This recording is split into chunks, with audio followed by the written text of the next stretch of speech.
I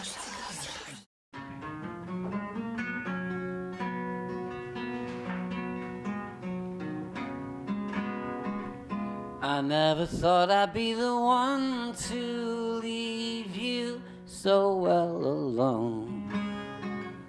But bit by bit I find that I'm bound to be still bound for home. The mad arrangements of my days, my descent into beige, my final masquerade is slipping away.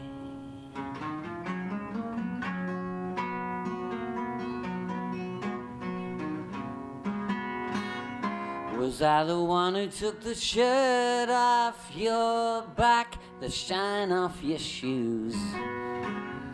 Well, never think you have to thank me for that. You've nothing to lose.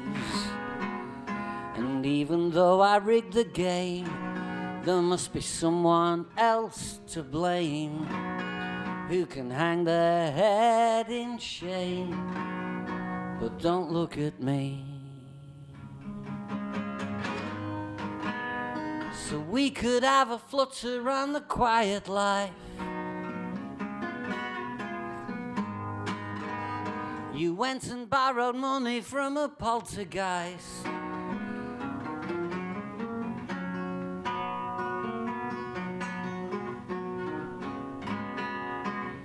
I never thought I'd be the one to leave you so well alone. But bit by bit I find that I'm bound to be still bound for home. The mad arrangements of our days, my descent into beige, my final masquerade is slipping away.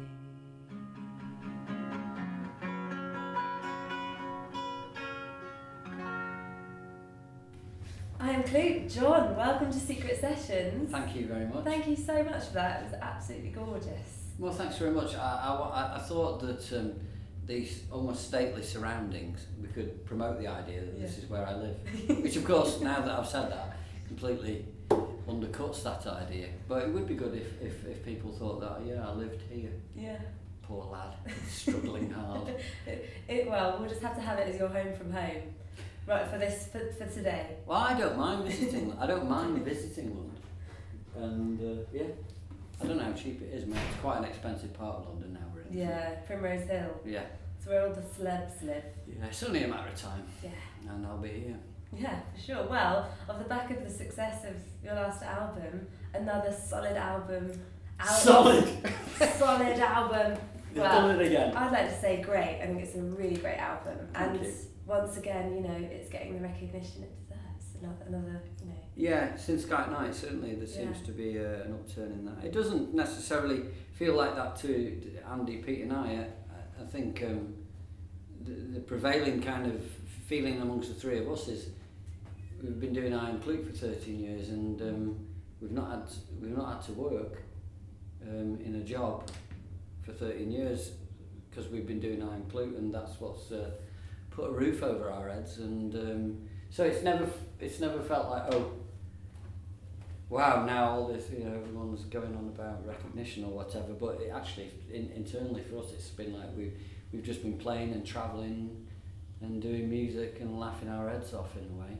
And so for 13 years, and so everyone going like, well, finally lads, you must be delighted, and we're kind of like, no, we were delighted before actually. We've been pretty fine. Yeah. But no, it is obviously gratifying, and something's happened in the last few years. Mercury Prize nomination and things like that have certainly have changed things. Yeah. What was it like going back into the studio then with the Elbow lads, Guy and Craig, this time round? You know, because you made Natural History with them, the first record, which is still a really timeless classic record, I think. Well, thanks. Well, one of the reasons that I think that was really good is, as I said before, we didn't know we were making an LP. We were going to just record everything we got. Yeah. And there was no money. There was nobody saying, well, this is this or this is that, and it needs to be this or it needs to be that. There wasn't any idea of that. We were just, we didn't have any money, and so we were recording. Guy offered us his 8-track and he'd come and record it. And as he admits now, he had no idea what he was doing. And I love all the kind of what I suppose what people call mistakes on that. You can hear all the bits that we're like, oh no, we don't like that bit. We try to take them out and you can hear them in echoes in the track. There's weird echoes and ghosts going on in that recording, which I think actually is brilliant. You can't artificially recreate that. So when we went in to make this, we didn't talk to each other about what kind of record we were going to make. I don't write albums, I write my songs, and then everybody, Guy and Craig and Andy and Pete, really, those four say of my songs which are the ones that we're going to put together to make a record.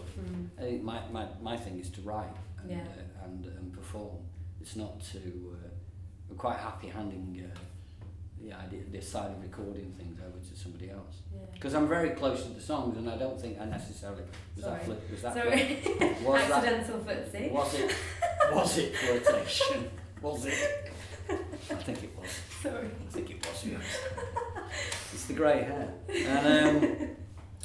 and so we never spoke about what we were going to do with this record. I think we all knew we weren't going to make Sky at Night 2. Yeah. It wasn't going to be the same deal. No, because it's such a reflective record. And with this,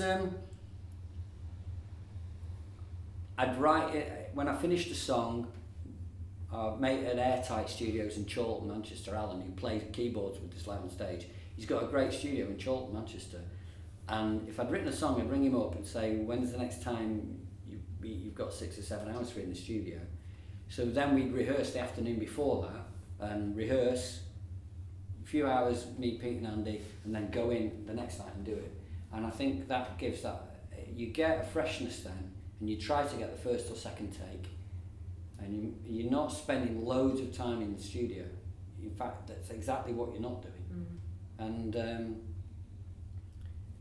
those tapes then of this album we gave to Guy and Craig for their extra ideas. And I think with this we've only instrumentarily we've only added a little bit here and there, lovely little bits of colour with either trumpets or saxophone or whatever it is, but not a lush recording at all. Quite sparse, which meant that the songs that they selected, I think, were my strongest melodies. I think the strongest melodies that we've had on any of our records, the most immediate sounding.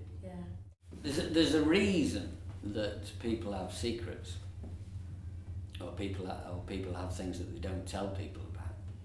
There's a very good reason for that, isn't there? That's because you don't want people to know what those things are, and for that reason I'm not going to reveal a secret to you, because that's why they're secrets, and they're certainly not something I'm going to be telling you or anyone else or God if he exists.